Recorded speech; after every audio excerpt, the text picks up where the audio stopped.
All right, are we live? I think we're live. Wonderful. All right, so welcome back, everybody.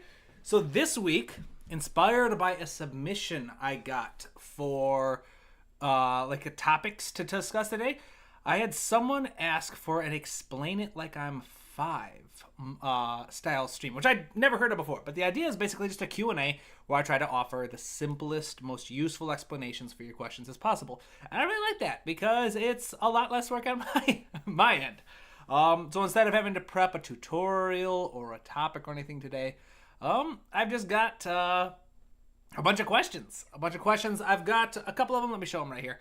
Where is it? Oh, yes. So I've just got them right here. I got 6 questions that were submitted already. I'm going to start with these, and as it goes on, just let me know if you have any questions. Can people hear me before we move on with that? Can everybody hear me? Can you hear the piano?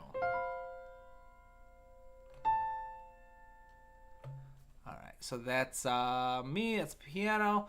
All right, looks like there's a significant time lag between me and the stream. Double checking. I'm going to assume that y'all can hear me, all right, until I get a comment otherwise. So let's get started, shall we? So the first question, a very specific question, but a good one, was I bought Hans Zimmer's masterclass, but I have no idea what he meant by there's a question, that's an answer. Can you explain? Yeah, definitely. So Hans Zimmer's masterclass is probably one of the first resources I bought when I wanted to get into film scoring. And it is, if you have no background in music, it can be very confusing because the man speaks, as he says in the beginning, with music as his first language. So the idea of having a question, that would be a question. The question is just a short musical phrase that sounds unfinished. All right, so if I were to go,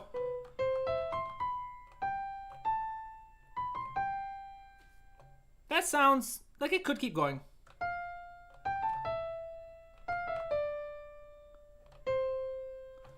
That sounds like it's ended. All right, so there are a couple of things you can do. Let me just kind of write this down.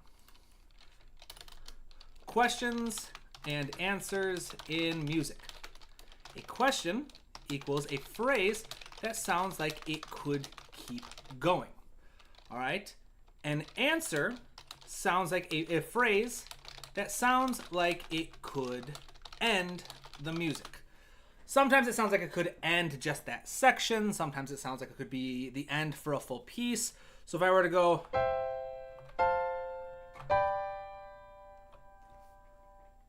that sounds like it should keep going, right? But if I go,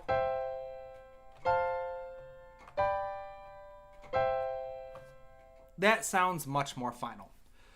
So the idea between a question and an answer is just that. It's a subjective matter of, does this sound like it can keep going? Does it sound like it should end? And Hans Zimmer makes the argument that the best film themes, the best music themes, should be questions, because the film needs to keep going and your music should always sound like it could keep going. Now, that's nice in theory, but there's not a lot of help in terms of practicality. How do we apply this? So I'm going to give you a couple of tips on how to make your phrases sound like a question. So your melody, for example, can end by moving upward. So just a simple arpeggio, but it sounds like it could keep going instead of. That sounds much more final. It ends by moving down. Harmony, you can end on a half cadence or a half cadence or what's the word I'm looking for? Deceptive cadence. I'm feeling a little sleepy tonight, people. And plus, my brain is a little distracted. Right now, the Arnold Strongman Classic is going on, and I'm a huge Strongman fan, and so I'm a little distracted by the fact that I'm missing out on that. But it's all right. I can always rewatch later. Rhythm. You can end by speeding up the rhythm / note values. So if your rhythm and your melody is getting gradually faster, then it's going to sound like it should keep going. You're building momentum. If your harmony ends like this, and that's how your phrase ends, that feels like it should keep going because it's not resolved.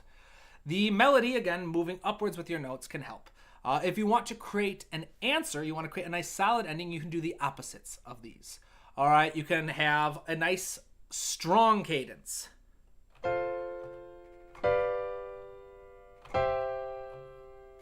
Nice strong cadence. You can slow down the rhythm. You can move the melody down. 3 nice little tips. I don't know how helpful this is. If you want to learn more, I have a video. Let's actually just go to YouTube. Let's go to my studio, shall we? YouTube Creator Studio. Let's go to Content. Let's go to Playlists. I have a video somewhere in my Melody for Composers playlist that explains all of this. So if you go to, not Quick Theory, if you go to Melody for Composers, I believe it's this video right here. Part 3, phrase structure. This video right here will break down the whole idea of question and answer sentences and give you a whole list of tools on how to use texture, the instrumentation, the melody, the harmony, the rhythm, the tempo, all those cool things to make your melodies sound like questions as if they're building momentum, or answers as if they're bringing it to a close. Hopefully that makes sense. If you would like to learn even more, it's time to do an ad, right? Go to the bookstore. I am having a very limited edition sale at the moment. My internet is so slow today. But my book is back. My music composition textbook, which is currently being published, but the publishing process is so freaking slow. They've had my book for like a year now, and it's still not hitting shelves yet. But I don't have any prohibitions about not putting it online, so I've put it back online. And if you use coupon code leap year, no space, all caps. So if you use this, if I can type today, this coupon code will get you 15% off this book and any other book that you want. This book is over 400 pages, 35 chapters, and if you want, you can look up the table of contents right here. You can look at what's in each chapter, what does each chapter have. It's split into 3 parts. Part 1 is all about music theory and harmony, how to create interesting chord progressions.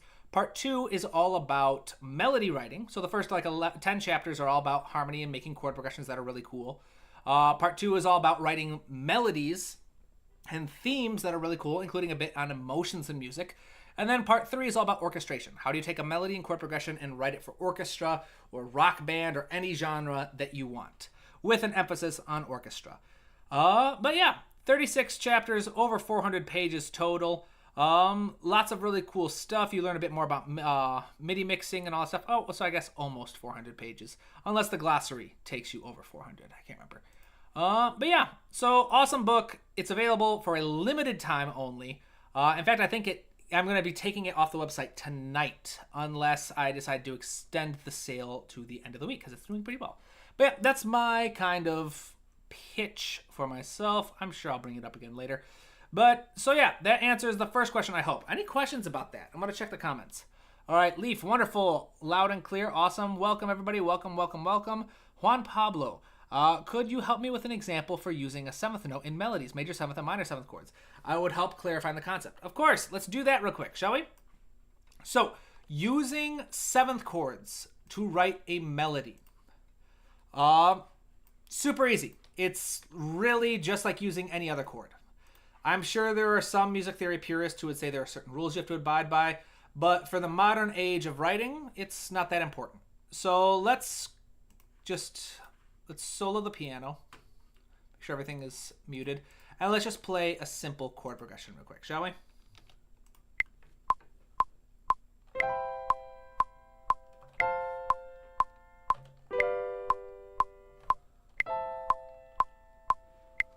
All right, let's see here. So stretch that out, make the G a little bit stronger. Let's listen to this again.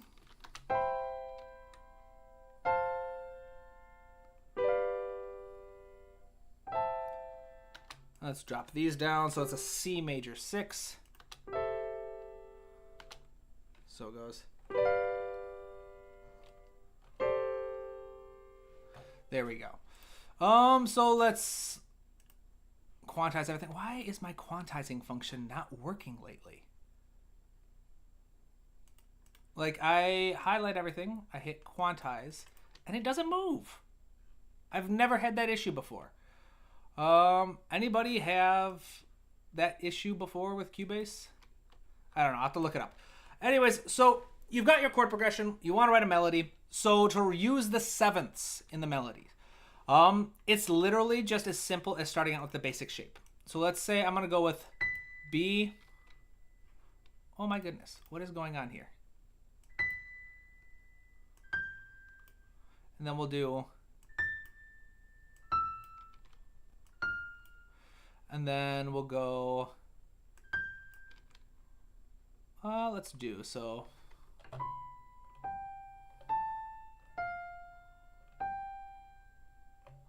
oh yeah, G.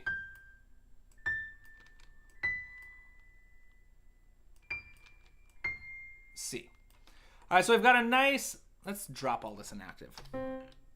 We've got a nice, super simple shape for the melody. And all I've done is I took notes from the chord. I took 2 per chord to build a shape. All right, so we've got the 7th here, the 7th of my chord, and we've got the 5th. Here we've got the 3rd and the root, because this is F major. So for 3rd, F, A, C. Then G is also taken from here. It's the root, and B is the 3rd. So I didn't use the 7th for this one. And the C. The C is the root. This is a C major 6 in 2nd inversion. So now we've got a basic shape for our melody.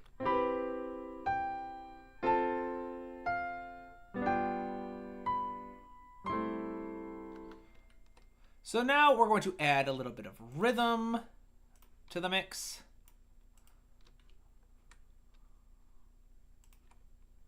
I'm just doing some random rhythms at the moment. Why is quantizing not working for me?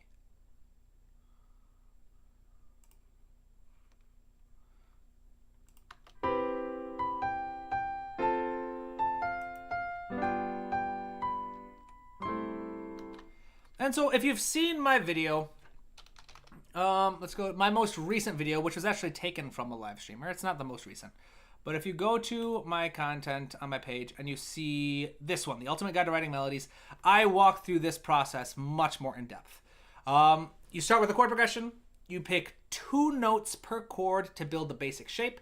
Then you add rhythm, and then you basically just add a little more flair by taking some of the shorter notes and moving them around. And as you do this, you want to pay attention to something called a melodic structure, which I have already been doing, but if you want to learn more about melodic structures, you can watch that video. And suddenly we have, I'm going to mute this, I'm going to mute this, and let's voice lead a bit.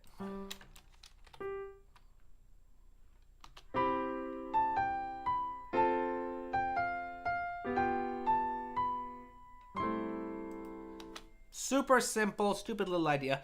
But so, Juan Pablo, I noticed that you have sent a couple different comments in my videos. And I've recently, I apologize for not responding sooner, but you've asked specifically about how B wants to resolve to C.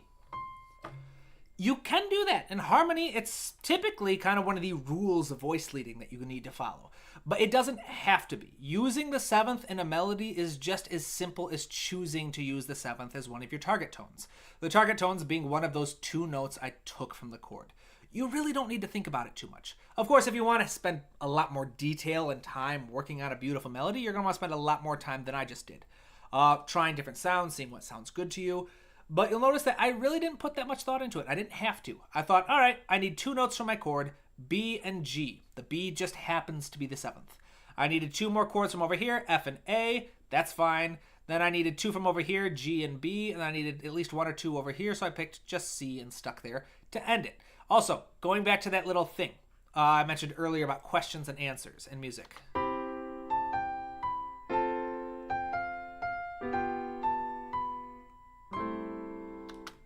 Ends nice and strong. I slowed down my tempo. Quarter note, half note, whole note. That slows down the tempo quite a bit. And then going from G7 to C6 has a nice strong sound. If I had removed this G and made it A minor instead and moved this up to an E, notice how suddenly it becomes weaker. The rhythm still works, but I no longer have the strong cadence. Instead, I have a deceptive cadence. If people want to learn more about cadences, I can talk about those too.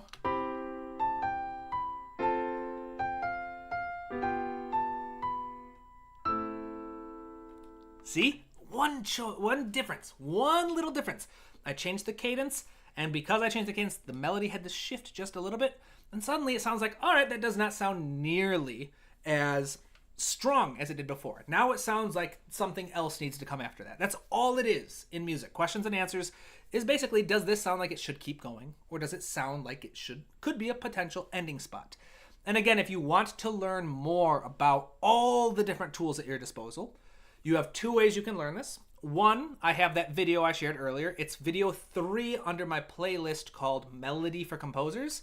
And 2, you can go to my website, support your boy, and buy my textbook, which is currently available for a limited time because this is technically being published. It's supposed to be hitting stores, I thought soon, but the publishing process is unbelievably slow and frustrating. So I figured, you know what? There's nothing in the contract saying I can't share it on the website. So I'm going to post it on the website. I'm going to sell it as an ebook for a limited time again. And so, yeah, check it out. 35 chapters, nearly 400 pages worth of lessons. You can check out the table of contents within the description. Oh, why not? This just worked. Yeah. Oh, I forgot the H. That's why.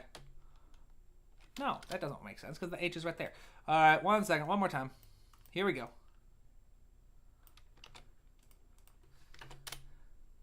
There we go. Yep, so you use that link, and you'll be able to look at the table of contents yourself. You want to go, ooh, modal harmony. Oh, yes, please. I would like to learn about modal interchange on page 51. You'll also learn things like how to read music, like if you don't know how to use sheet music.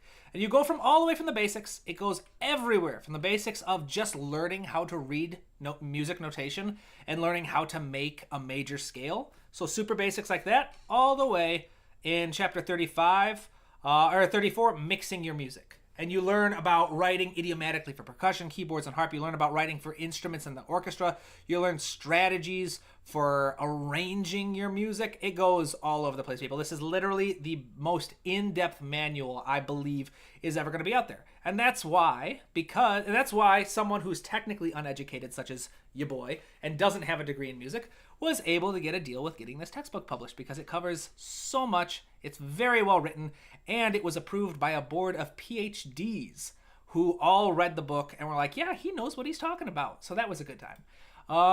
Yeah, so awesome. All that. I'm going to just put this over here so I can bring it up again because you boys got to eat, got to share some ads here and there.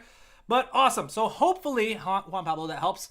I would say your question about how do you use the 7th, just don't overthink it. All right, go to my YouTube channel, watch my recent video, The Ultimate Guide to Melody Writing. Follow that process and just use 7th chords when you're picking your target tones. All right, like I just did. So let's see here. Juan Pablo, Serenade for wins. A 5 to minor 6 cadence is more like a question, and a 5 to 1 is an answer. Yes. So for that, what people are asking, if you're wondering, a 5-1 cadence is that cadence I just said. So you have the 1 chord in C major. The 1 chord is C major. All right, it's the chord that the scale is named after. The 5 chord, you count up 5, C, D, E, F, G. The 5th note in the scale is G. The G dominant 7 chord, so you could just use the triad, but it becomes even more powerful when you add the 7th. I'm a terrible piano player, so let's do it again. Very satisfying, right? Super strong, like, all right, boom, the music has ended. But if you take this 6 chord, and instead of the C major, you go up 1 to the 6th chord. Because if you are in the key of C major, 1, 2, 3, 4, 5, 6. Number 6 is A, and then you build the chord built on A minor. You get a deceptive cadence, which is a way to end it, but it doesn't sound as solid. Again, if you want to learn all about cadences, check out my textbook. We can talk about cadences if you guys want, because this is a Q&A. But check out the textbook and check out my quick theory playlist. I mean, I've got over 250 videos, people. I have covered lots of topics. And I have a quick theory video that explains cadences. We learned about this one. We learned about this one. We learned about this one. And then, of course, we just end on the 5 chord, all right, which has a lot of energy. Definitely sounds unfinished. All right, Matt Lewis, submit questions here. Yeah, sure. Submit questions here. I have some that were submitted ahead of time that I'm going to try and tackle. But yeah, submit your questions in the comments. That's the main difference. So if people are asking the difference between explain it like I'm 5 stream, which is the new format I'm doing right now. It's just a Q&A, people. Literally, I showed up without a plan. I showed up without a lesson plan or a tutorial in mind, and I'm just answering all your questions about music theory, right? Awesome. Jack, yeah, that's right. A 5-to-1 sounds final where a 5 to minor 6 wants to keep going. Exactly, Jack. Thank you. What about the types of homophonic arrangements? Yes, serenade for winds. So homophonic arrangements. So I think you're talking about accompaniment. So I actually have a video on this. Again, I've been doing videos for a long time. And this is a fairly tricky topic to try and do in just a fast-paced Q&A. So I will show the video and then I will explain. So advanced orchestration techniques. And then you want to go to arranging accompanimental textures. So the homophonic texture is 3 things. Texture just refers to the number and types of layers in your music. So a homophonic layer, a homophonic structure, texture, says you have a melody, you have chords, and you have a bass line. You can have other layers in there. You can have like percussion, ostinato, whatever you want. But those are the 3 main ones. You've got a melody, chords, and a bass line. In fact, let's go back here, shall we? Control Z until we get back. There we go. So we've got this little melody, right? So if I add a bass line.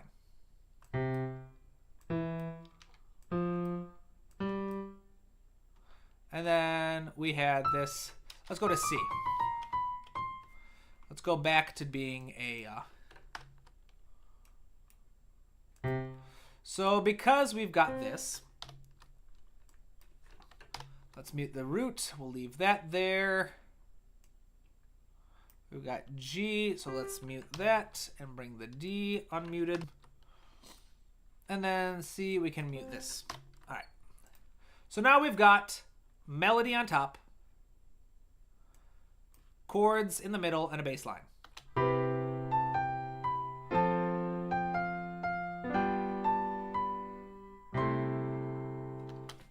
Super simple, super kind of cheesy. I am going to reduce the velocity on all of these so it doesn't sound so abrasive. So for a homophonic structure, melody, chords, and bass line, there are 3 fundamental types of accompaniment you can have, all right? The first one is this. It's just sustained chords, all right?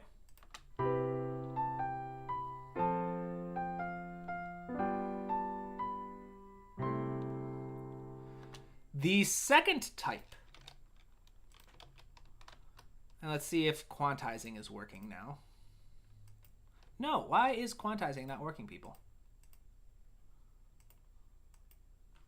See this? Oh, did it just work? Okay, so now it's working for some reason. Oops, it worked too well. I forgot to do chord note. So yeah, quantizing, if you've never used quantizing before, quantizing says, hey, let's break the whole thing into a grid. All right, my grid is 1/8 notes. It's saying, hey, let's take every single note and just snap it to the closest 1/8 note value, the closest 1/8 note line. So if you watch all these things, I got a lovely human performance. Boom, perfection, perfected in their lengths, in their starting points. So now we have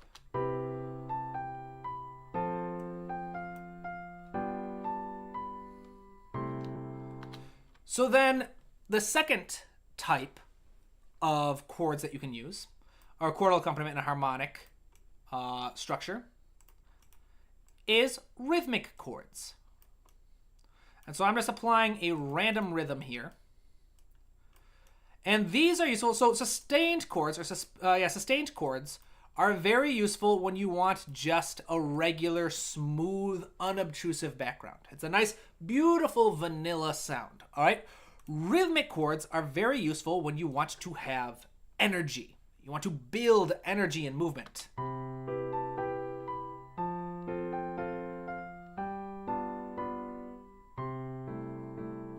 And you can hear how that sounds a little more energetic. Now, the third type of accompaniment that you can have in a homophonic texture. Remember, homophonic meaning melody, chords, bass line. The third type is super simple. It is an arpeggio. And all this means is you are taking the notes in your chord and you are playing them sequentially. Sometimes one after the other. Sometimes you stack them in twos, so you could have like two moving upwards. So like E and G, then G and B, B and D, or whatever it is. But all you do is you just add a little bit of movement. And this is very useful when you want a lush, kind of melodic type accompaniment.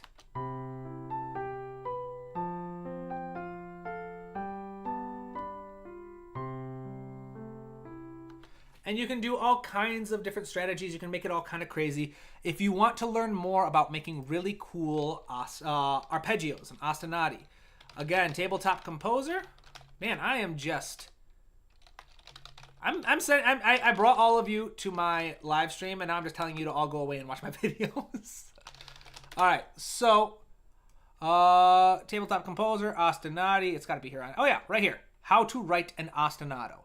All right, this will teach you about rhythmic strings, really cool rhythmic ideas, arpeggios, all kinds of cool ideas. Check it out. It'll take this to a much deeper level.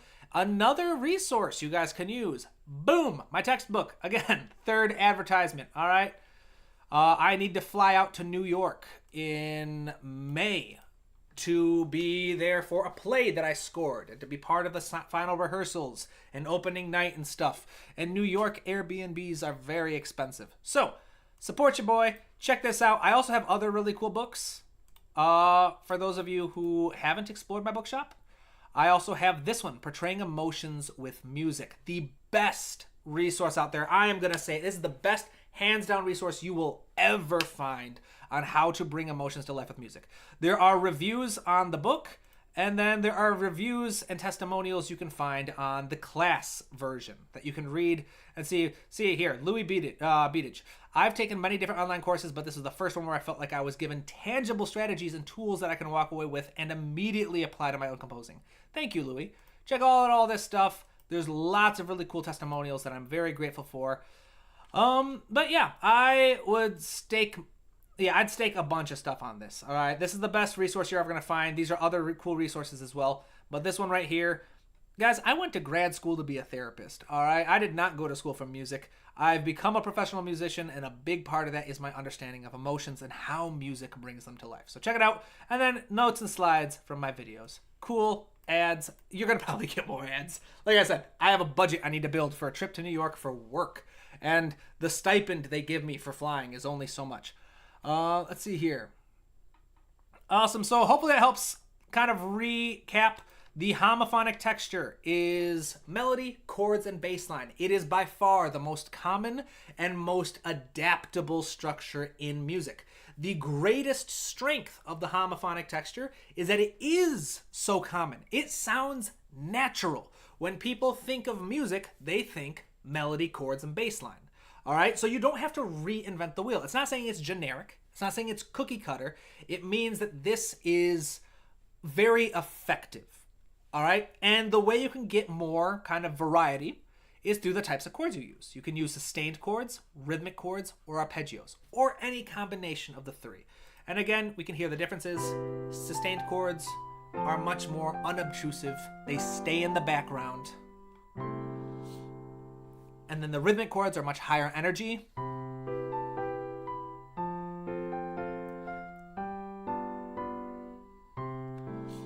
then the arpeggios are the most flexible. They can create all kinds of vibes depending on what you do with them.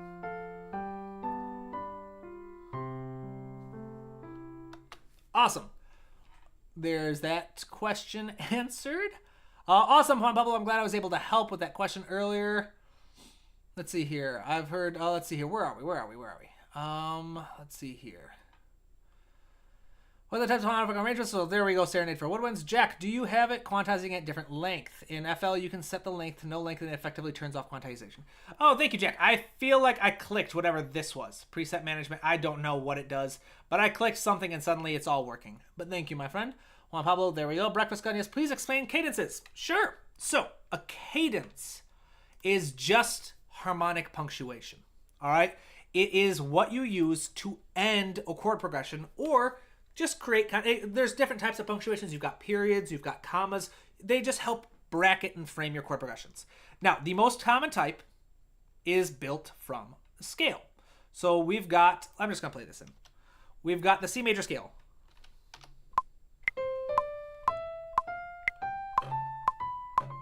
What is the point of using a metronome if I'm not going to follow it, right? Because I didn't. Here we go. So we've got our C major scale. C, D, E, F, G, A, B, and C. The way you create chords from any scale, or triads, I should say, is something called the add-skip rule. So we're going to start with C. We're going to skip the note right above it. We're going to add E. We're going to skip F, because F is right above E, and we're going to add the fifth one. So that's why chord scale degrees are called the first, third, and fifth. All right, because you added the first, skipped the second, added the third, skipped the fourth, added the fifth. All right, now if we repeat this process, let's get these down. We get it, we do twice.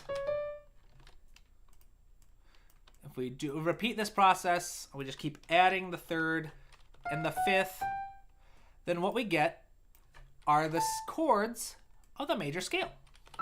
And because we use the same exact pattern, add 1, skip 2, add 3, skip 4, add 5, start with D, add 1, skip 2, add 3, skip 4, add 5, we get the same shapes. So C major, the first of a major scale will always be C major, or will always be a major chord. The second one of a major scale will always be a minor chord. The third will also be minor. Fourth will be major. Fifth will be major. Sixth will be minor. Seventh will be diminished. And then the last one, you're back up to C major again, right? So it all repeats. Now the cadences, most of them are going to come down to this bad boy right here, the 5 chord. Especially if we skip the 6th, so after D, we skip the 6th and we add the 7th. The 7th,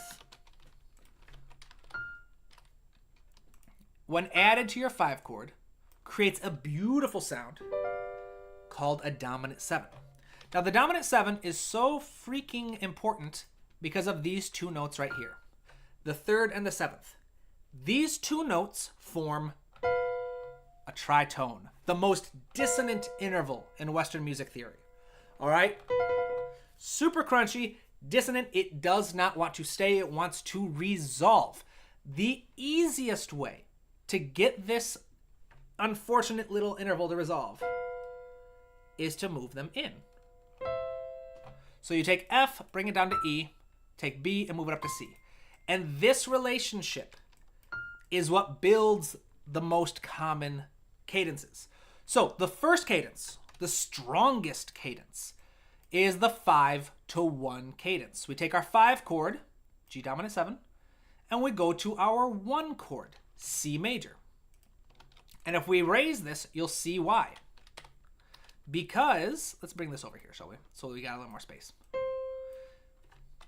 Because even if it's not immediate and you've got different voice leadings, in essence, we have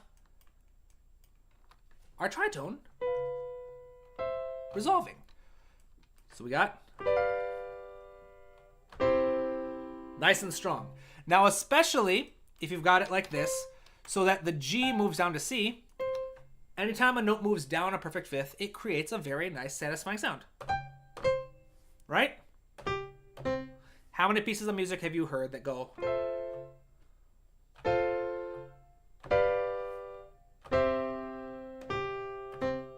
kind of end with that bum, bum. All right? So this is the strongest cadence you can create. But if we look at these two notes, all we need is the C and the E. Not all, this is not the only chord that has these two notes. The second most common, a deceptive cadence, is A minor. All right? This is the 5 to 6 cadence. Because again, you move up 1, 2, 3, 4, 5. Here's a little 5 chord. Hello, my friend. 6.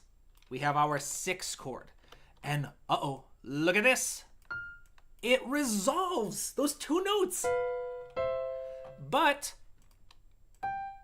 the root does not move down a perfect fifth. So it's still a strong finish.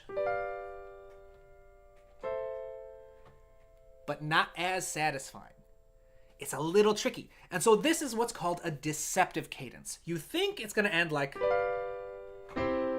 but instead, it moves up. And so it's a good way to end a chord progression. But going back to that concept of questions and answers, it still wants to keep going, right? It still wants to keep going. You want to keep going and going until eventually you get that answer. Right? There is another type of deceptive cadence, which is even less satisfying, but works. And it is the 3 chord. 1, 2, 3, E minor. Why does this one work? Well, because we have, instead of going from F down to E and B up to C, we don't move the B to C, but the F comes down, and so our tritone does resolve into a perfect fourth, which isn't as satisfying, but it's not as crunchy. So we get the weakest of the deceptive cadences. Still strong enough to end a chord progression. And if you want to learn why, it's because it's something called part of the tonic family of chords. Again, check out my textbook that is available for a very limited time to learn why. Or if you don't have the budget, check out my playlist, Harmony for Composers. The very first video will explain functional harmony and explain that the 3 chord is a tonic functioning chord. But those are the most common. Of course, you have a half cadence, which says you can use any of those cadences, but you just end it on the G. And then whatever chord progression starts afterwards ends with either the minor 6, minor 3, or major 4. So that you kind of take your cadence and you split it in half. The cadence starts with the first phrase and ends with the new one. That's another great way to build a lot of energy.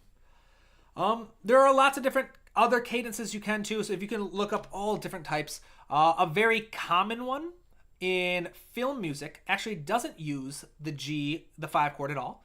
It goes with the 4 to the 1. This one isn't as strong, but it's called the plagal cadence. Used in a lot of hymns, a lot of folk music, a lot of kind of non-classical concert music. So it's great. It's nice and strong. If you want an even cooler one, there is one that is colloquially known as the romantic cadence. And all it is you take your 4 chord, then you turn it into a minor chord, and then you go to the 1. If you guys hear this, you will recognize it as a very common cliche in romance movies. Right? It's fun. All right, so there's all kinds of things. This is why I love music theory. Music theory is not a set of rules. It is not laws to be followed. Music theory is literally just a bunch of composers over the generations going, that is cool. I am geeking out over that. I love that. I'm going to explain it so that other people down the line can also do it. All right? The more music theory you know, I like to liken it to, I have 2 analogies I like to use. One is poetry. If you want to be a poet, can you write a poem in a language you don't know? Of course you can. Google Translate. You can have friends who speak the language, whatever you want. You can write a poem in a language you don't speak. It's perfectly possible. But the more of that language you study, the better you understand that language, the more deliberate you can make with your choices. So if, as English speakers, most of us know that there is a difference between the words happy, content, and ecstatic. All right, technically they're all synonyms. All right, they all mean basically happy. But we know that happy is happy. Content is a very low energy, just like, yeah, I'm pretty happy. And the ecstatic is just, you're bouncing off the wall, sort of like I am right now, because I got a lot of caffeine in my system. And you're just super excited and you're super happy, you can barely contain it. And if you don't understand English, if you don't know the language, you might miss out on those subtleties. And so it won't be as useful. And I feel the same way about music theory. The more music theory you know, it doesn't limit you. It doesn't tell you that these are rules you have to follow. It's just you have an understanding of why things work and why they have certain effects. And better yet, you know when to kind of go against them and when to make use of different tools and such. So hopefully that helps. Again, kind of building off the fact that I've been doing this for a while. Tabletop Composer, cadences. Look it up. Oh, looks like I did a live stream about it. But this video right here, cadences and what is a cadence? Cadence right here. Quick theory. 3-minute video. It will break down everything I just told you in a much more succinct, much more thought out approach. All right. So hopefully you can want to learn more there. Matt Lewis, I got a question. I heard different interpretations of it. Harmonizing a melody from the top down. Harmonizing a melody from the top down. I'm going to assume what that means is you basically like a contrapuntal harmonizing. It's like, all right, here's my melody. All right, I need a chord, I need a note that works with B and G because they are on the strong beats. So I'd say you could go with D or E. So E minor has those two notes, D minor, but you basically just build your chords underneath it. You got the melody, start with the top line going like, all right, so I'm going to put a D in here. But if I put a D and it's got B and A, G, then that means this is going to have to be G major kind of thing. So I don't know how helpful that is. It basically means like harmonizing your melody contrapuntally, starting with one note at a time, going, all right, I need a note that works underneath these. So I could do D. I could do E. If I really wanted to, if I was feeling kind of adventurous, I could do C and say that B is, which is technically what we did here, because this is a 7th chord. But you can hear how that's dangerous. So you'd probably go with it's until you have other chords buffering that dissonance. All right, so yeah, that's what I would say. Harmonizing from the top down is just starting with your melody first, and then gradually figuring out some kind of chord progression that works with it. Let's see here. Yep. Oh yeah, so if it's a John Williams thing, then that's probably it. That's a very classical approach to harmony. A very classical concert approach to harmony was start with the melody first, and then you're just like, all right, I need to find a chord progression for this. So B and G, they're on the strong. These are the most important notes in here because B appears twice. G is on the strong beat. We can ignore A because that's just a passing tone. The basic shape is. And so it says what chords have G and B in them. We could go E, we could go a D, whatever. We pick one that works. There we go. All right, A and F. All right, so that to me sounds like F major. Let's go with C.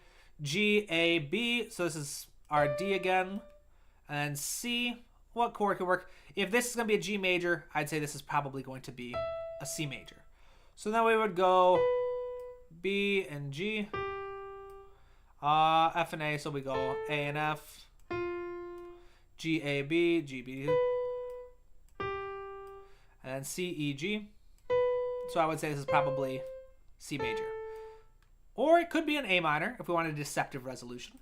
So you see, it's basically you start with the melody first, and then you start figuring out harmony as an afterthought. Instead of going, my usual approach is chords first, then build a melody from them. But you can see how it's possible to do melody first and then just create a chord progression.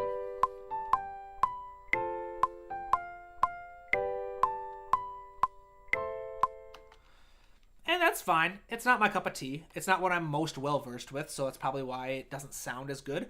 Everybody has their own approach, but if you are someone who likes to sing melodies or come up with the melody first, perfectly viable. And I do, once again, have videos on that. My playlist Harmony for Composers and my playlist Melody for Composers, I believe both have videos that tell you how to start with a melody and how to harmonize it. But you know what else teaches you how to harmonize melodies? My book. All right, check it out. Again, use coupon code leap year. Just like that, no space, all caps, 15% off your entire order. You could buy everything in the shop. Leap year takes 15% off the total price. All right, cool beans. Let's see here. What other questions we got? Let's see here. Yep, so yeah, Jack said, yep, there we go. Jack's got it. Visme, bonjour. Sorry for being late. Just came back from a little night run. Oh, welcome back, Visme. Welcome. One of the regulars. Okay. Juan Pablo, check it out. Awesome, James. I remember buying the book when it was initially drafted. It's a go-to for my music learning journey. Thank you. Wonderful. Awesome. Look, yeah, James. We got James in the chat talking about my book, right? I have gotten lots of great reviews about this book. So thank you, everybody. Check it out. Literally, this is literally blood, sweat, and tears went into writing this. Not literally. Because this was a ADHD hyperfixation. I wrote this book in 2 weeks. All right. Hours and hours of work. But I started off with just basically the table of contents. I made a list of every single thing that I thought a composer needs to know in order to be a successful composer in terms of music theory and composing practice and stuff. Then I organized all of it with my particular flair of teaching that I hope all of you enjoy. And then I just went to my sister's, who lives in a different city. It's a bigger city, a nice city. I went there to help her in the springtime. I went there to help take care of the yard work, get everything in ship shape after a harsh Michigan winter. And I spent there for a week. Every morning, woke up, walked to the local gym, got an awesome workout in, and then I just let my ADHD brain take me all over the city, moving to libraries, coffee houses, anywhere, spending 9-10 hours every day writing. And it is currently being published by a publishing company. I cannot say which one. But they are taking their sweet time with it. They've had it for over a year now, and it's still moving very slowly. It's gone through 2 peer reviews, which means that a whole bunch of people with PhDs in music theory and composition read the book and said, this is awesome. In fact, the coolest thing about it was, because again, I was very nervous. I do not have a degree in music. And the idea of having a bunch of doctors of music reading my work and deciding whether what I have to say about composing is worth it and worth being published and worth being kind of shared was very nerve-wracking. And so having it go through with very good reviews, and on top of that, to have a couple of the PhD people find my YouTube channel and say that they really liked the channel and that they recommend the publishing company partner with me to do an online ebook version as well with like videos and stuff, that was a very big confidence booster. So this is coming. I have no idea when. The publishing process is so slow. And I don't have the contract barring me from posting this. So I just made it available for leap year again. The original idea was to have it available for only 24 hours. I've gotten quite a few emails, though, asking if it's still going to be available later in the week for like paychecks and stuff to come in. So I think I am going to leave it up for the full week. After that, I feel like I'm kind of pushing my luck with the publishing company, and I don't want to get in trouble, so I will be taking it down after that. And then you guys will have to wait until it gets published or until I get sufficiently annoyed with the process, with the caveat that they can't have added something to the contract or had a new contract saying that I can't post it, or if I get in trouble, I'm just told that I should not release it ebook again. All that to say, so thank you, James. Check it out, people. Let's see here. Where was that, James? Matt Lewis, seems about right to me, Jack. Awesome. How to use chromaticism without being diatonic. All right, so that is a very good question, Tamashi. Chromaticism, by definition, means that you're not being diatonic. So for people who don't know, diatonic means that you are remaining within your key. So we talked about finding your scale, then building your chords from your scale. If you remain diatonic, it means you are only using these notes, the notes from your scale. Chromaticism means that you use a note from outside of your scale. There are lots and lots and lots of ways to use chromaticism. Any way you can think of, any way you want to just leave your key. You can go with it. One of the most common is to say, I have a minor chord. I want to turn it major. Why is there multiple layers of this? And so you just take the third and you raise it or lower it. So for example, this romantic cadence is an example of chromaticism. You start with a major chord, you turn it into a minor, and then you go right back to your key.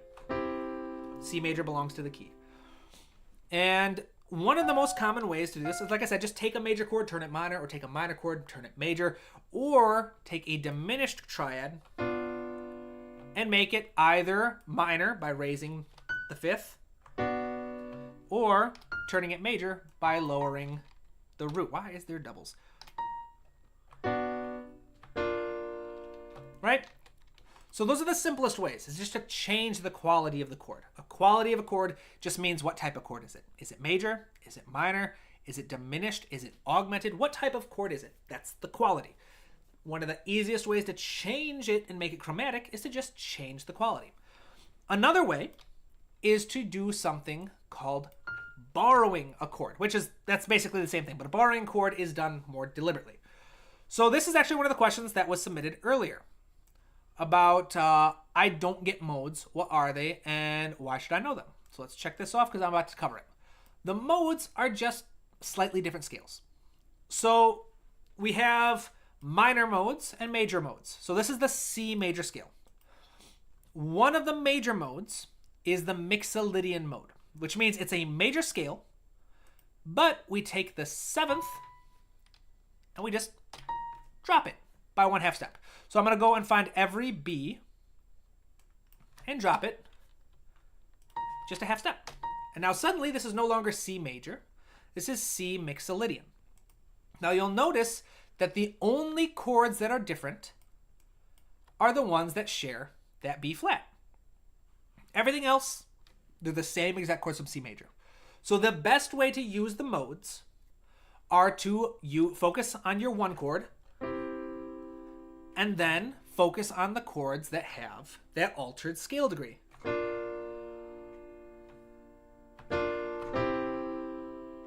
Again, if we want to do arpeggios.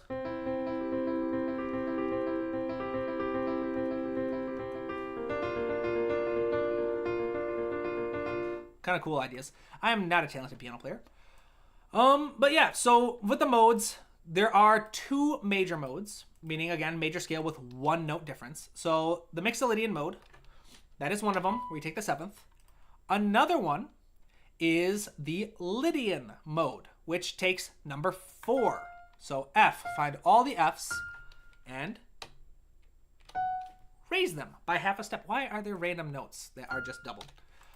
And so now again, the trick to using the modes is to just find the chords with that one note difference and emphasize them.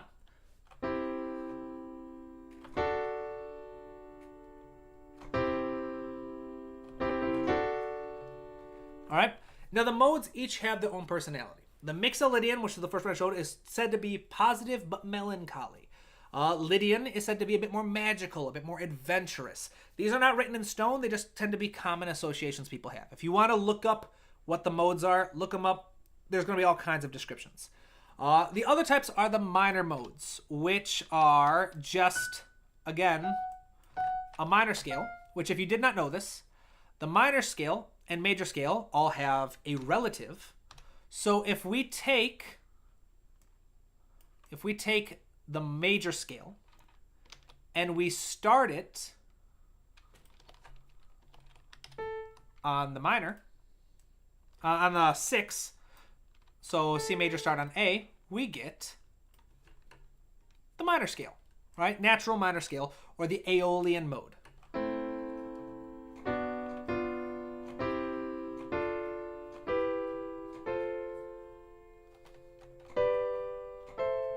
All right, minor scale. So major scales all have a relative minor that start on same exact notes. They just start on the 6th scale degree.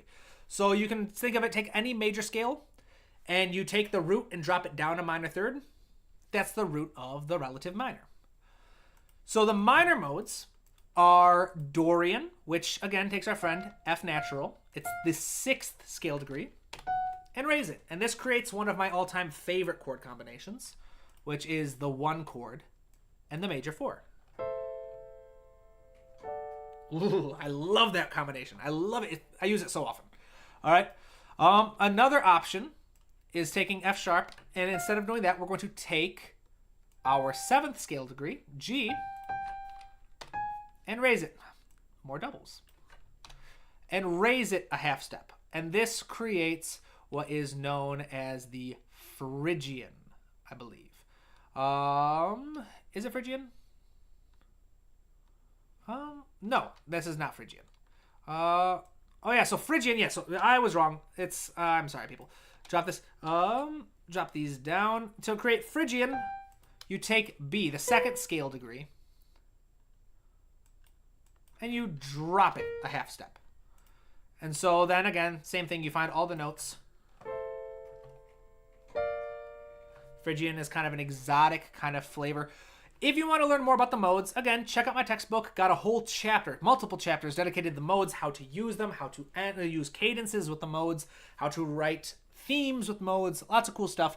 But I also have Tabletop Composer, modes. I don't know why it's in all caps. I have a blog post, guide to modes. I have a live lesson about composing using the modes. Harmony for composers, borrowed chords and modes. I've got lots of stuff on here, people, about modes. So yeah, check it out. Lots of cool stuff. Hopefully that helps. But yeah, that's another great way to use chromaticism, is by writing in the modes or just borrowing those chords from the modes. Let's see, Visme, how good of an ear do I need to be a professional film composer?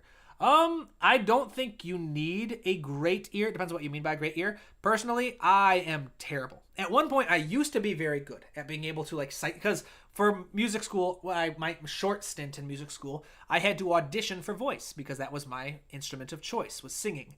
And part of the application for Berklee is sight singing. So they would give me a piece of music, and without a piano, without a guitar, without any kind of reference, I had to be able to sing it accurately.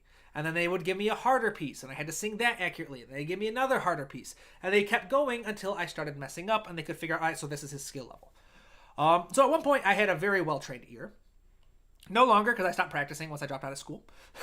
And yeah, so you don't really need a good ear. I will say, as a composer, I have never had a situation come up yet where my job has required me to be able to instantly identify an interval by ear. It just hasn't. Maybe if in I could see it happening in a recording session or something, but it hasn't been that crucial. And if it is crucial, if I do need to identify an interval by ear and my job depends on it, I got a phone in my pocket, all right? That's not to say it's not a valuable skill. I wish I had kept up with it, and I probably will at some point focus on learning that stuff again. But it's not necessary. There are so many gates that people try to put up against composing, which is why I do this, which is why I do what I do. I try to take down a lot of the gatekeepers and take down a lot of the ivory towers saying, no, only composers have to be born into it or whatever. No, there's none of that mumbo jumbo. If you want to write music, you can write music. There are no skills out there that will keep you from writing music. I mean, sure, the ability, even the ability to hear. Beethoven is a famous deaf composer. Sure, he didn't start off deaf, but I would wager that anyone who really, really, really wanted to compose, there'd be a way they could figure it out. All right? There are no skills out there where people are you cannot be a professional without this. Because at the end of the day, if there's a skill you lack and you need it for a project, you can hire someone. All right? That's what happens all the time. That's something that people don't seem to understand about film composing, is the film composer is very rarely all on their lonesome. Hans Zimmer is famous for having a massive team of orchestrators because he works on massive movies with huge budgets and very quick timelines. So when he's told, I need 2 hours of music, Hans Zimmer goes in there, he's like, all right, here's the love theme, here's the arrangement I've come together.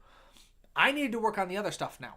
So I don't have time to go and make sure that this little theme has been arranged to fit every single hit point in scenes A, B, and C. So he says, here's the theme, here's the arrangement. I'm going to give it to an orchestrator I trust, one of my dozens of assistants. I'm going to say, hey, this is your job. This theme needs to fit this scene, and this scene. Go work on it.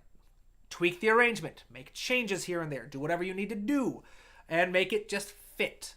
And that happens. John Williams does that. John Williams very rarely orchestrates his own music anymore. John Williams now, the man is in his 90s, and he's been doing this for a very long time, writes piano sketches. He writes a sketch on the piano. He takes notes, flutes, melody, strings, accompaniment. This is like the bass line, whatever. He'll take little notes here and there, and he'll give it to his orchestrator and say, here you go. All right, you've got my notes, you've got my melody, arrange it for orchestra, and it will be going in the movie. And a lot of that is just because of the time sensitivity. There are horror stories of old Hollywood telling the composers, all right, you have a weekend, and we need an hour of music written for this. There are horror stories like Pirates of the Caribbean. The first Pirates of the Caribbean is infamous because they had a composer brought on who wrote most of the themes and stuff, but it just wasn't working. It was not working. For whatever reason, the music just wasn't clicking. It didn't go with the director's vision.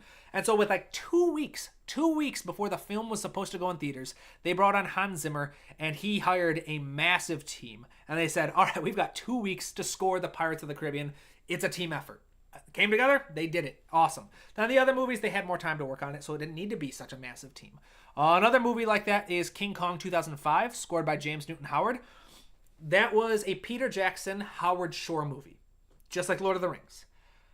But with very limited time to go, Peter Jackson and Howard Shore both agreed we have different artistic visions.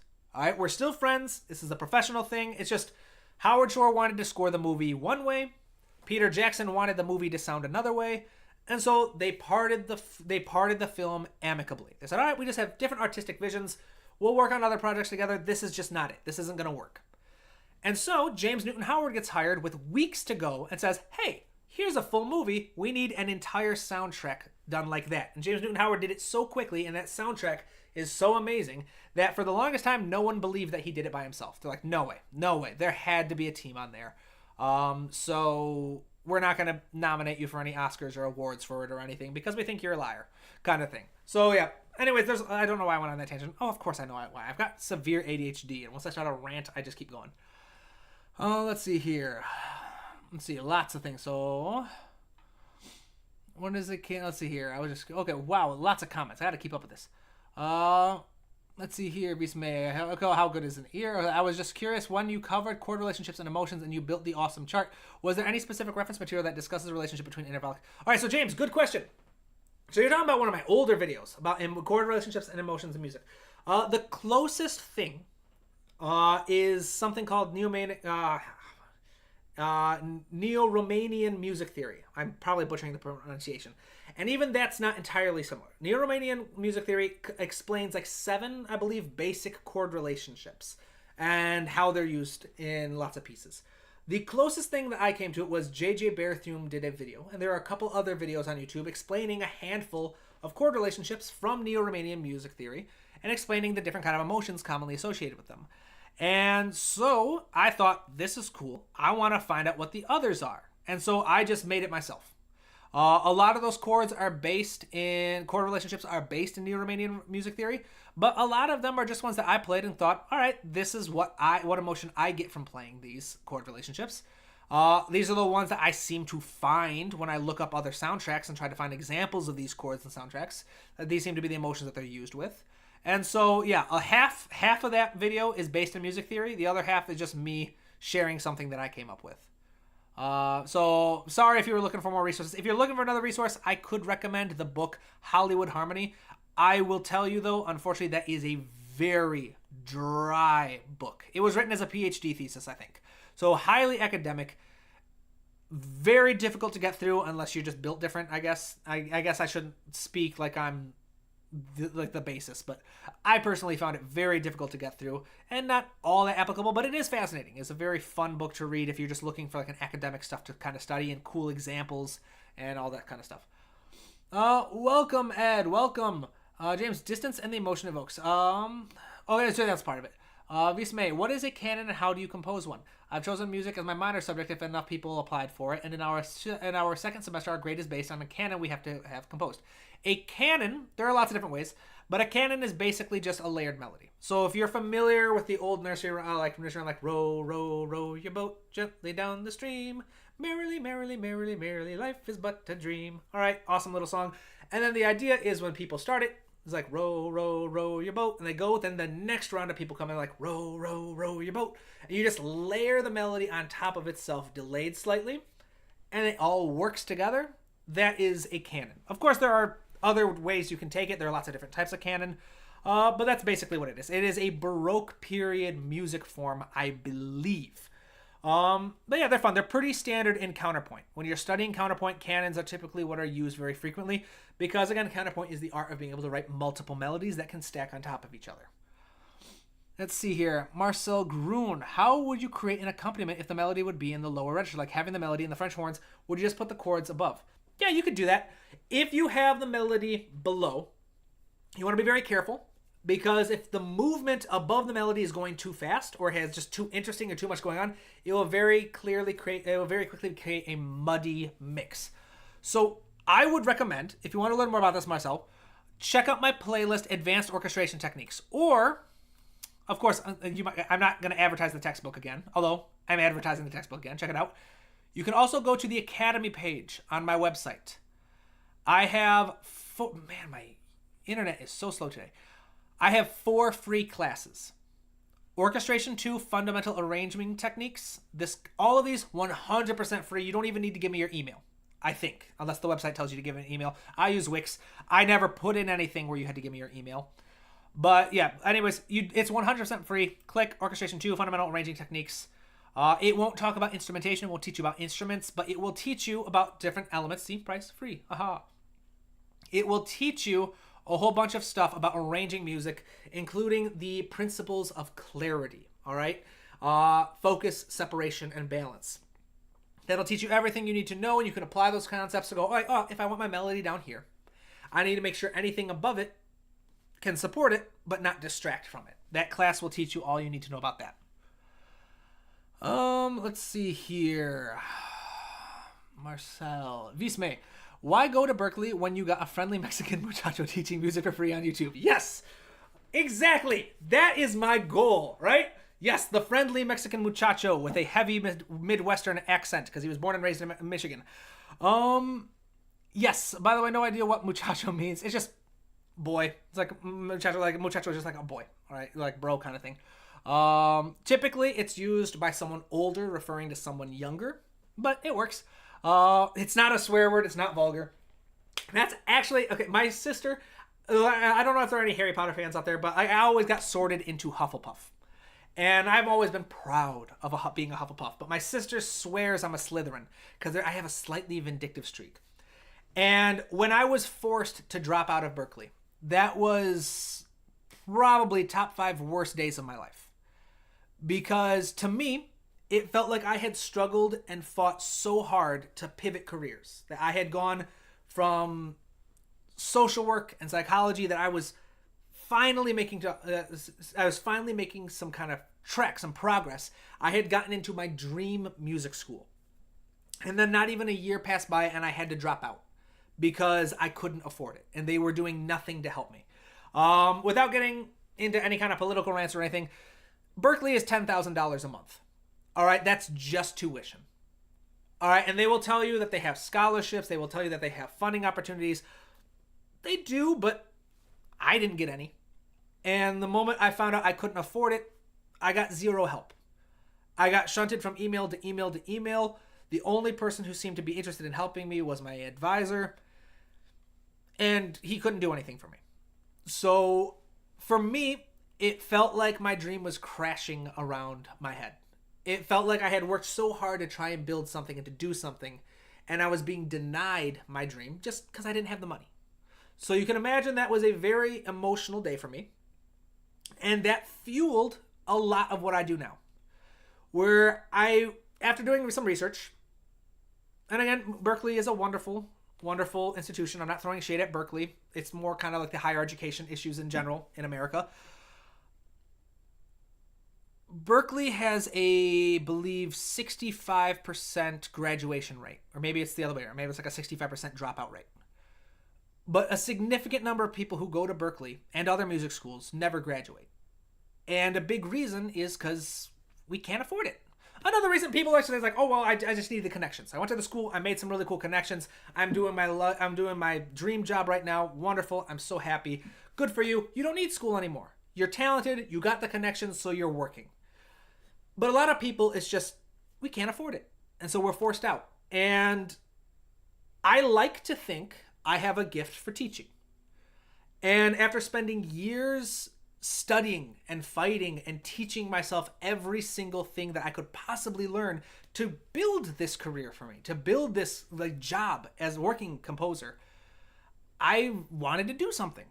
And I already had the YouTube channel, and I realized and so this is where the Slytherin thing comes in. I told my sister that my dream, ideal situation would be to turn the Tabletop Academy, or like my little school, to turn that into a big thing. And if you want to learn about the goals I have, if you go to the Academy page, I have an about where you can learn. I'll share the story with you. It's all there. I have future plans for what I would like to do in an ideal world, and part of it is expanding the curriculum and getting us recognized as an accredited institution by the United States Department of Education while keeping it free. Basically, I would love if this could turn into a trade school or college, so you can donate if you want to help with that. But I would love to eventually turn this into like an online college that's free.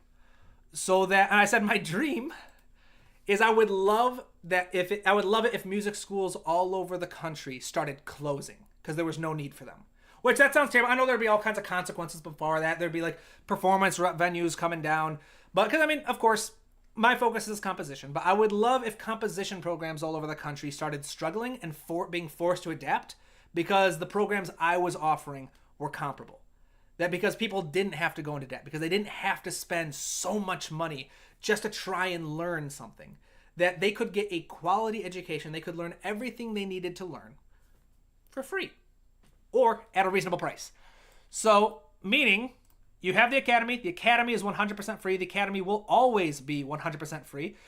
The extent to how many classes I can add and how far I can go depends on, basically, if I'm able to support myself while I work on it.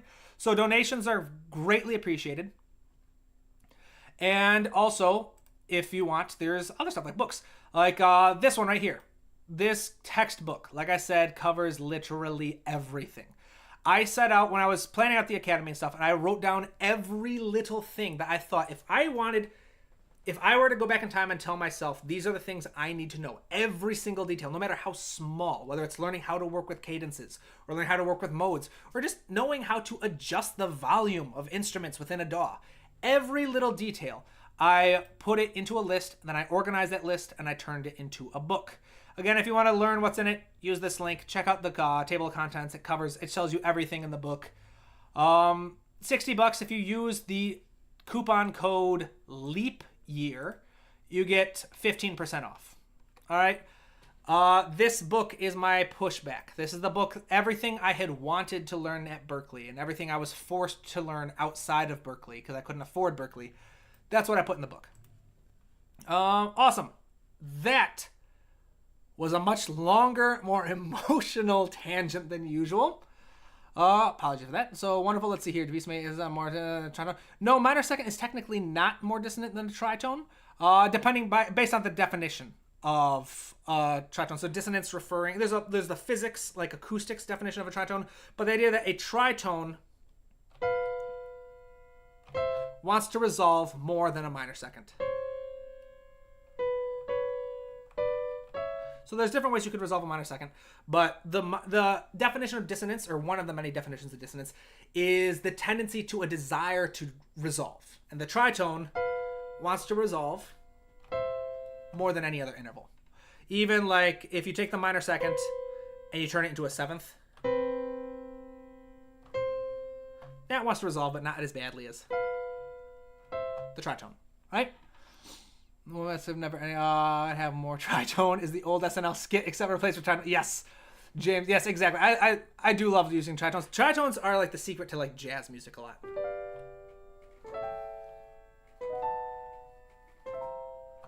Kind of building. There's all kinds of cool things.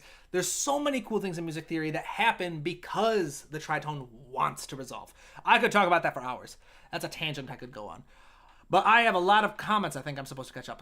Could you talk about how to start inserting chromaticism, some formulas that usually work?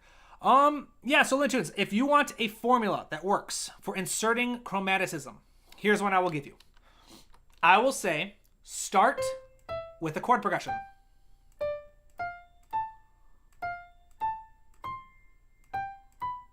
So we have C major, D minor, F major,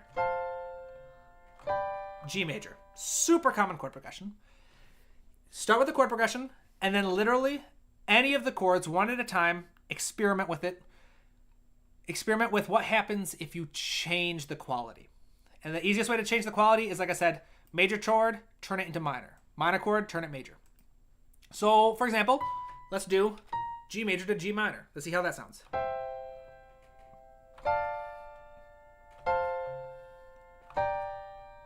Ooh, that's crunchy. So maybe I don't like that. So I go back.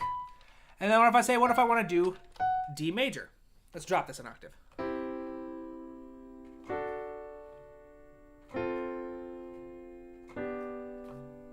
That sounds nice. So yeah, I'd probably keep that.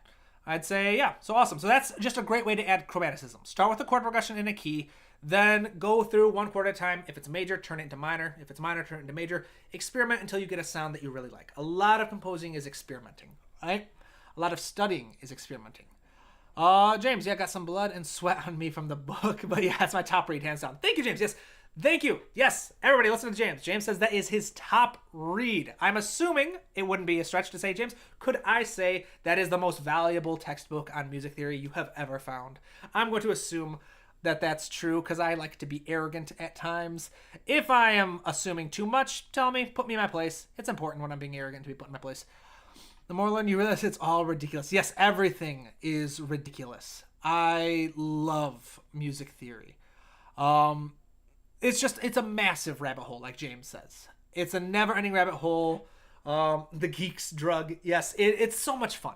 It's like learning a language. I do like to compare it to learning music theory as learning a language. I know Ryan Leach disagrees with that. That's fine. I love Ryan Leach. He's entitled to his opinions, and I don't want to speak for him, but he just said that in a video once, that music is not like a language. I would disagree. It's just how you use it. And so music theory, it's like learning a language. Once you start learning a language, you fall in love with the language, you fall in love with the culture. There's always something fun to explore. You learn about slang, right? You learn about lyrics and different kind of accents and all kinds of. There's always something more to explore. Let's see here. Wow, there are so many comments. Let's see here. Modes of music. Let's see here. I'd go a little further. Okay, hold up. I lost my place. About how to start concerning. So I added that. I talked about that. How do you understand rhythm in music for beginners? Because until now I can just feel it, but don't know how notes align in bars of music, etc. So Max, do you mean how to like break down rhythm? That's a tricky one. So I would need to know more about what specifically do you want to learn about rhythm. If you're learning about how to read rhythms, that's something I haven't done yet. It's in my textbook. My textbook has a chapter that talks about rhythm and explains how to break it down, how to read it, how it's used to tell stories, how to make motifs out of rhythm. But in a live stream, there's just so much I could talk about. If you could expand on that and talk about specifically what you want to learn about rhythm, I'd be happy to address it. Music theory is like the scroll that has the forbidden technique from Kung Fu Panda. Yes. It's inside you all along. I go a little further. Say it's the school. Thanks. Hold on. Yes, there we go. Fun jokes going on. Most difficult. Okay, awesome.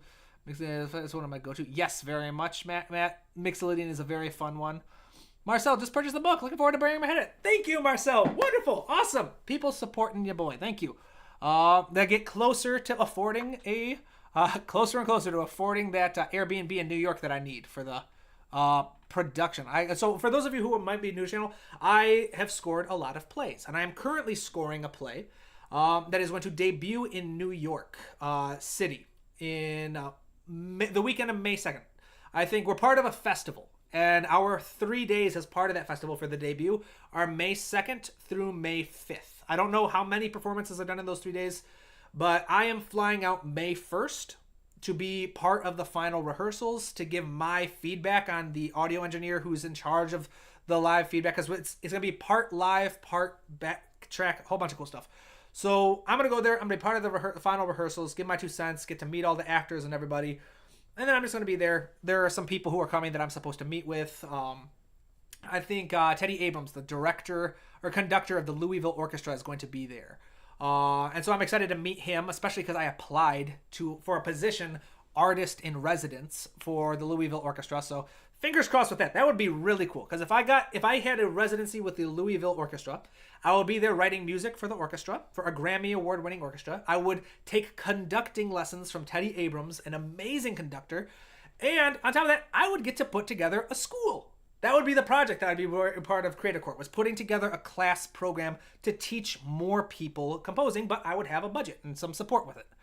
So fingers crossed, if anybody knows anyone at the Louisville Orchestra, all right, let them know, all right? Talk for me, all right? Let's see here.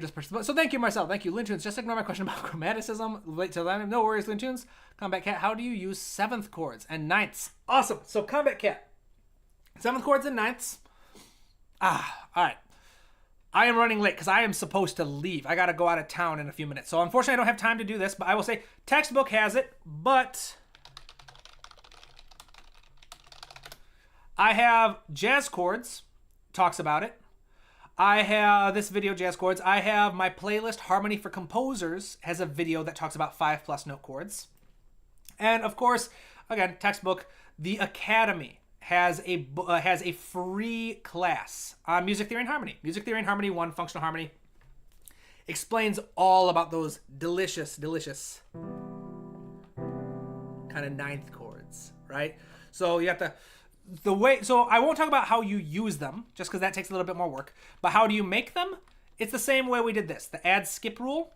Let's get all of these A sharps back to B naturals.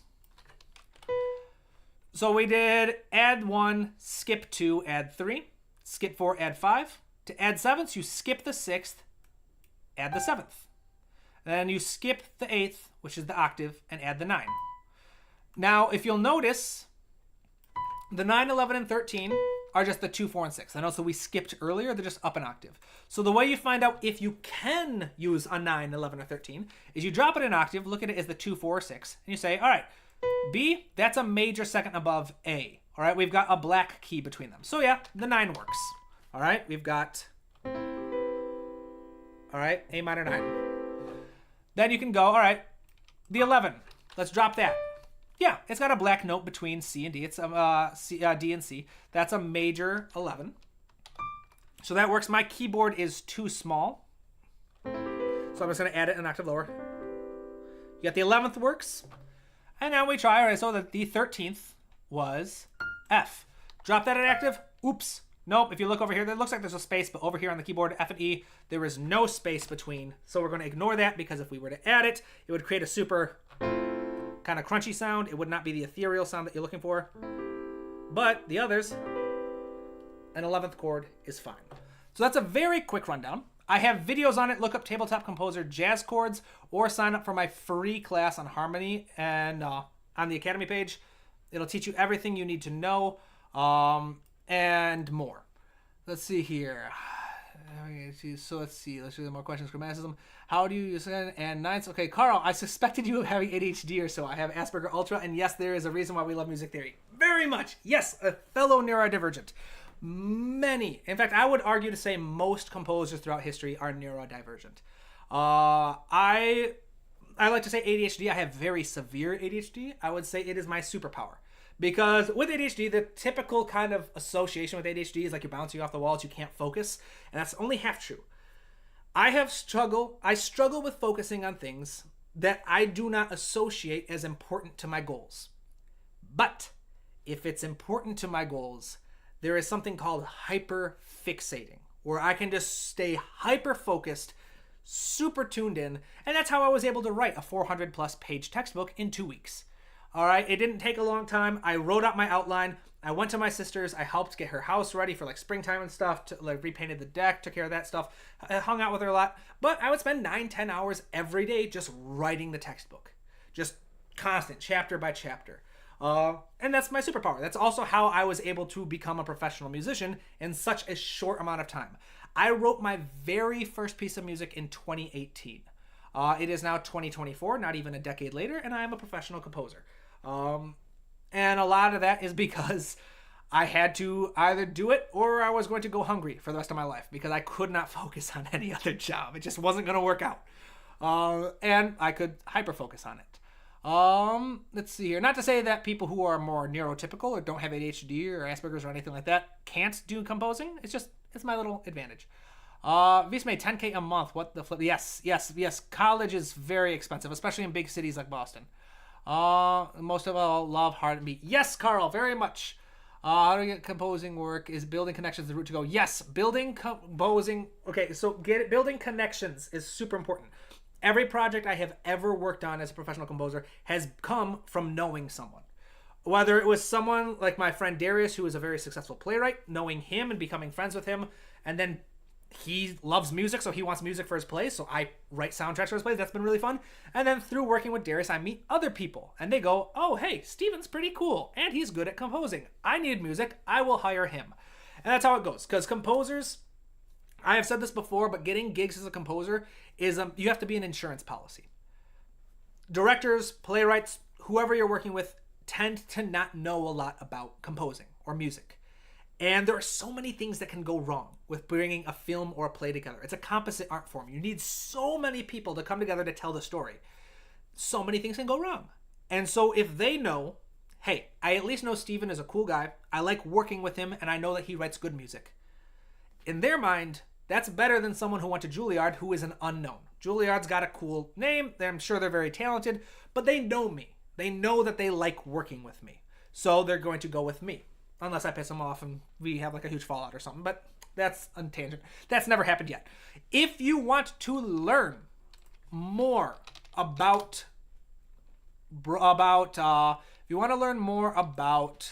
branding yourself, someone I recommend who I met relatively recently on Instagram, Cheska Yo, Instagram. Look her up. She's got a website too. She does a whole bunch of content on Instagram all about how to make those kinds of connections, how to meet people, how to brand yourself, stuff like that. In fact, I think this message is from her. We're going to collaborate on an episode of my podcast for season 2. I'm going to interview her. I've got a couple other people I'm interviewing, and it's going to be really fun. Let's see here. So check her out. If you do sign up for any of her workshops or like get a PDF or something, or just reach out to her for whatever reason, make sure you tell her I sent you. All right? Building those connections, right? Let's see. Is there a general rule for how far the notes should be apart in the low register? Yes, Marcel. For notes in the low register, if you want to learn about that, again, my textbook covers it, but Tabletop Composer Overtone Series. I guess I don't pop up for this one. Tabletop Composers Orchestrating Chords. No, I don't show up for this one either. Man, that is surprising. I've never not shown up when I looked up my own name. All right, so let's do this, shall we? Studio. Again, you can sign up for my free classes on orchestration. They will also both cover this. But if you don't want to sign up for a class, if that just seems like a hassle, Advanced Orchestration Techniques. Videos, Arranging Chords Part 1, Arranging Chords Part 2. These 2 videos will teach you everything you need to know about chord tone spacing, chord tone weighting, all that cool stuff. Let's see here. I am running late, so I gotta run through these real quick. Tamashi, the college closing thing kind of makes you a Slytherin, but I kind of also wish the same. So yeah, that's my sister. I've got a lot of little vindicative streaks. So I've also said that down the line, a perfect world, I would love to open my own music school, like a physical college, free tuition and everything. That's kind of like dreams, not necessarily anchored in reality, but it's something I would like to do at some point, is make it physical. And I said I want the location for that school to be Traverse City, Michigan. Love Michigan, but Traverse City, Michigan is the cherry capital of the world. And the reason why I want Traverse City, one, it's got an international airport, which is cool and important. But my family worked as migrant workers. My mom was a migrant worker in Traverse City when she was a little girl. And when she was younger, it was her job, because she was small, to go to the top of the trees to get the cherries up there. And so I have family history in Traverse City. And so the Slytherin side of me is like, that's where I want it. I want to go back a generation later, opening the finest music school in the world that's completely free tuition. Just like the American dream kind of thing. Like, and a little bit of Slytherin kind of like, yeah, that's how far my family has come. So cool stuff there. That's the Slytherin side of me. Man, if you ever need help with the Academy, I'm here. I currently can't donate above any other help. I'm here. Thank you, Visme. I appreciate it. Become a teacher. Yes, I have. Yes, so all of you who under phase 2 of the Academy, phase 2 is opening it up to other educators. And working with people. So if you get good enough, if you get talented enough, I am putting together my own model of education, the way that I teach things, and I'm putting together a worksheet similar to how I teach music. So basically, the way I teach you guys how to do music, I would be teaching other people how to teach. And so I'll have guidelines on how I want my classes structured and how I want the teaching methods approached to keep it kind of high quality across the board. But eventually, if the Academy gets big enough, that is what I'm going to start doing. I'm going to start reaching out to other people to start teaching topics that maybe I feel like I am not the best teacher for. For example, synths. I know how to work with synths. I love working with synths, but there are people who understand synths way better than me. And so I would like to get someone else to do that. Same with sheet music. I write my own sheet music. I am good at writing sheet music, but there are people out there who that's their job. That is literally their job, and so they know all the little things that I would never know. So thank you, Visme. Thank you. Let's see, James, best money I've ever spent. Thank you, James. I appreciate it. Best money ever spent. Talking about the textbook. Go check out the textbook, people. Support your boy. Help him get. I need an Airbnb. I've got the plane tickets. I need an Airbnb in New York. Support your boy. Buy those books. They are good. I guarantee it. It happens when you truly have something to say. I want to write lyrics, but don't know how to start. Any tips? Eventually. This project I'm working on right now is the first time I've ever set lyrics to music. And so one of the cool things of setting lyrics to music is I'm starting to learn when I run into issues. I'm starting to realize certain parts about lyric writing that if it was written as a great poem, but it doesn't translate well to music. So I'm learning so much more about lyric writing than I've ever done. So I will eventually start doing videos about songwriting as well. Because some of you who might not know it, I did not originally start out wanting to be a film composer. I wanted to do musical theater, right? Because I got super inspired by The Greatest Showman and a bunch of other stuff at the school I was at for like social work. So that this would be really cool. I would love to do songwriting and arranging for musical theater. And then I discovered orchestral writing, fell in love with it, and pivoted. But at some point, I would like to go back to songwriting. So unfortunately, at the moment, nothing I can offer there. But I do have things. I'm actually putting together a guide to lyric writing. Because that's how it works. I put together guides for myself. Just tips to help kind of workflow. Part of the ADHD thing, I love work lyrics that I think fit what I want. Once I've got my process figured out, that's what I'll be sharing with you. Uh-oh. Is it lagging? All right. I think it's lagging a little bit. Oh no, YouTube is not receiving enough to maintain video to maintain smooth streaming. As such, viewers will experience buffering. All right. Well, it's about time to wrap up anyways. Let's see what we're talking about. I came in halfway through. I am Grom. We're talking about my textbooks that I've written. Tabletop composer. Oh no, it's buffering pretty bad. But yeah, if you go here and you go to my website, you go to my bookshop, we are talking about the books that I have written. This one right here is one that was written for... It's being published. It's a textbook all about music theory and composition, but it's just... I'm distracted by buffering. Yep, it's back. The lag is back. Anyway, this is the book that we're talking about. I have wonderful reviews. James here in the chat is saying that it is his favorite book he's ever found and that it was money well spent. So check it out. Coupon code leap year, all caps, no spaces, like this. 15% off. So let's see here. All right, so the lag is getting bad, people. Sorry about that.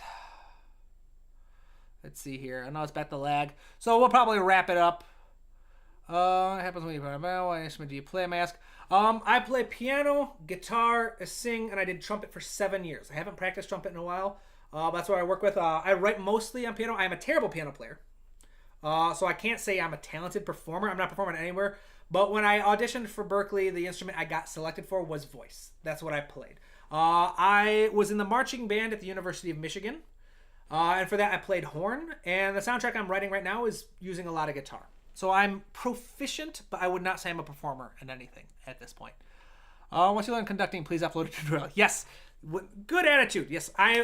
So any connections with the Louisville Orchestra, if anyone knows Teddy Abrams or you know someone in Kentucky, tell them that I applied for the artist in residency program for creator chords. Tell them I am the best choice, because creator chords is not just about writing music for the orchestra, it's also creating new programs. And one of the things that they are interested is school programs and education programs. So let them know I'm coming, all right? Put out the word, email them, say, hey, you found out I'm applying and you want to recommend me, all right? A big community response would be really cool. And yeah, of course, I will share everything I learn. So conducting, please help. How can I break out of the same chord progression syndrome in a song? I would say just experiment with new chord progressions. It sounds like it's really stupid advice, but that's what helps. I'd say if you keep going back to the same chord progression, I would say tell yourself, I refuse to do that same chord progression. Try something new. I have so many videos on chord progressions. I have a free class on my website on harmony and music theory. My textbook has like 10 chapters about harmony and chords and writing that. I have a video that went viral recently about patterns in music, and that explains chord progressions. There are so many things on my channel that you can find. I would recommend starting with my Harmony for Composers playlist or my free class as part of the Academy in Harmony. Those are two great places to help you expand your harmonic palette, learn new tools, and hopefully find ending. But the way you trust yourself is deadlines. Deadlines help. Is to just tell yourself, if it sounds good enough, move on. All right, if you get to a point with a piece of music where you think, I can't learn anything new from this, I can't improve this without learning more, I've done as much as I can with my current skill level, then leave it. Move on, do a different piece that will teach you something new. If you're a piano player and you've written a beautiful piano sonata, wonderful, awesome. If you don't know about strings, try adding strings to it. Do something to learn on every piece of music you write. My soundtrack that I'm doing right now, I've had to learn a lot more about writing guitar tabs because a lot of the music I'm writing is going to have to be played by an actor on the stage. And so not only do I have to write something that sounds beautiful, but it has to be simple enough for the actor to learn it quickly, and it has to be in tab form so they can practice on their own time. All right, anything is possible if you got something other than one. Yes, I agree. Carmack said, I think you can do it, but the music school, just go for it. Thank you, Carl. I'm working on it. And like I said, the first step is the Academy. Check out the Academy page. You can learn all about it, the classes. If you want to go to learn more, you can see my plans. So thank you, Carl. It's good to know that there are people who believe in me. Thank you, Visme. What is the constructing place called? The conducting place. I'll send them the Louisville Orchestra. Let's look this up. How do I spell this? Ville Orchestra. Creator Chords. All right. Yeah, Louisville Creator Chords. Look it up. This is their page. You can also just go to the Louisville Orchestra. You can look up this place. They got a really cool program. Hopefully you'll see your boy on these pages next year. These are some really cool people. Check out their page. You can also just learn, contact. If you'd like, send them an email. Just tell them that you found out that I applied and you just want to recommend me. You say that I am the best teacher you've ever found, that you find me inspiring, that you love my music, whatever. Just let people know. I'm sure it would help. All right? And thank you, everybody. And tabs are greater than notation. I'd agree on songs. I would agree on songs. All right, people, the lag has gotten pretty bad, so I'm going to call it. I'm supposed to be heading back out of town anyways for a trip today, too. So thank you, everyone who stopped by. Don't forget, check out my textbook. All right, check out all my books. Coupon code LEAPYEAR, all caps, 15% off your entire purchase. And I'll see you all in the next stream. All right? Follow me on Instagram. Follow me on YouTube. If you want to make suggestions for live streams, send them my way via email or direct message. I'm always open for it. But I'll see you all next week. All right? Have a good one. Bye.